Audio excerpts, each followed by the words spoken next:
All right. So as you're speaking, I'm reflecting about how I tackle challenging situations, and um, usually people like us in a way who are highly self-dependent and self-assured in a way that we believe that we can rely on our own skills to get us out of a difficult situation. Personally, I'm not sure if this is your experience, but personally, I tend to shut down in a way that I don't let people in to help me. It's been a constant learning experience in this regard because I find it difficult to ask for help. Because in my mind, I always go, I can do this. It's okay. I can carry on this weight. So I've been recently started to consciously seek out help and to try to rely on others to help me get out of a sticky situation. Because as you mentioned, I do exercise, I do go for a walk, I do go for a run. So these things help. And when I'm in a difficult situation, I have to think it through. So I'm very rational in my approach, so I have to think it through. But also my emotions have a heightened sense of emotional intelligence as well. So I can feel my emotions and use my rationality to make sense out of them so that I can get myself out of a situation. But I found that speaking to the right people also is also very helpful. But I'm still learning to do that. I'm trying to connect with what you've shared, and I'm trying to reflect about how I approach challenging situations. And I'm mainly reflecting on the mistake that I continuously do, and always relying on myself and not asking for help as well. Certainly, I need to do a bit of an improvement there. So when was the last time that you actually reached out to somebody for help?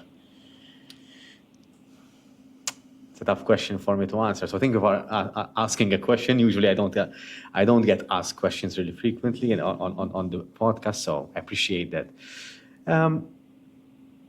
I mean, today it happened. I asked my sister whether she had a tablet at work because this one wasn't working. I had another technical issue, so I did try. I asked two people from the audience to take photos because we have no photographer today. So but only on the small side. Yes. Only on. I was going to ask you on a deeper level. On a deeper level. On a deeper level, I struggle with asking for help. What's holding you back? It's the thrill to figure it out on my own. So it's a thrill. It's a thrill. It is. For me, I take enjoyment in solving the puzzle. I solved it. I got it. And for me, that's the kick for me. Mm-hmm. At the same time, I'm realizing that in order to scale things up, even for the podcast, for example, or my business endeavor, I need others to rely on because I can't shoulder everything on my own. Ultimately, you're still one person and there's only so much that you can do.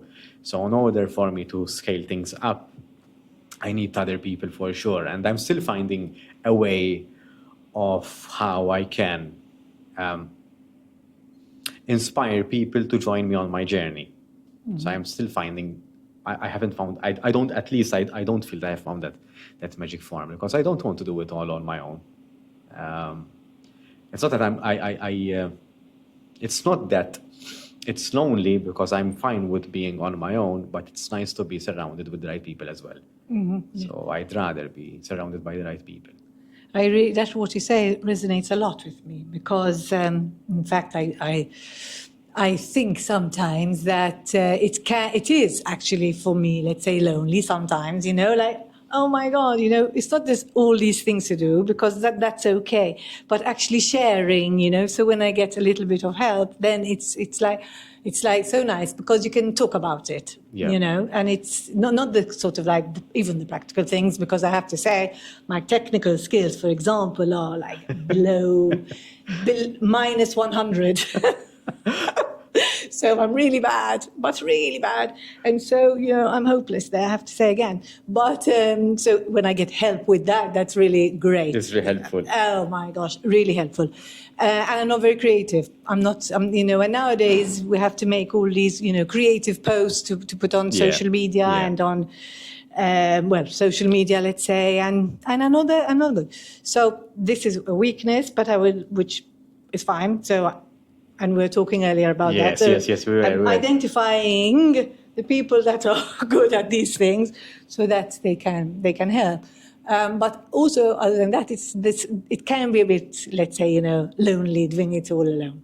It is, and I think this is a very, I mean, if you look at on LinkedIn, you see a lot of business people saying it's a lonely journey. It has to be done alone. But does it have to be a lonely journey in setting up your own business or in doing what you believe? Because at the same time, I would like to challenge that as well, because if what you believe in is helping people at the same time. So my mission statement is to give people the skills to lead themselves so that they can lead others. I believe that if you can't lead yourself, you can't be in a position that you can lead others. Yes. So first of all, it has to start with you.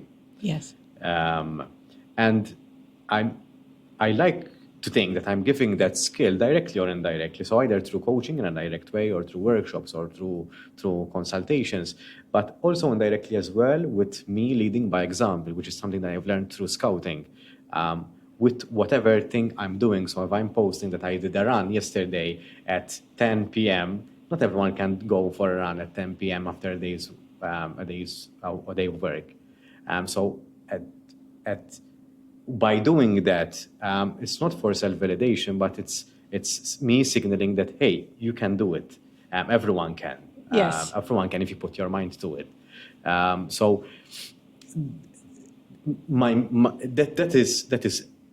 that is one way of how it can not be a lonely journey, because even though it is my mission, I'm bringing people along the journey in a way that it's setting setting up my business, but you're bringing people together.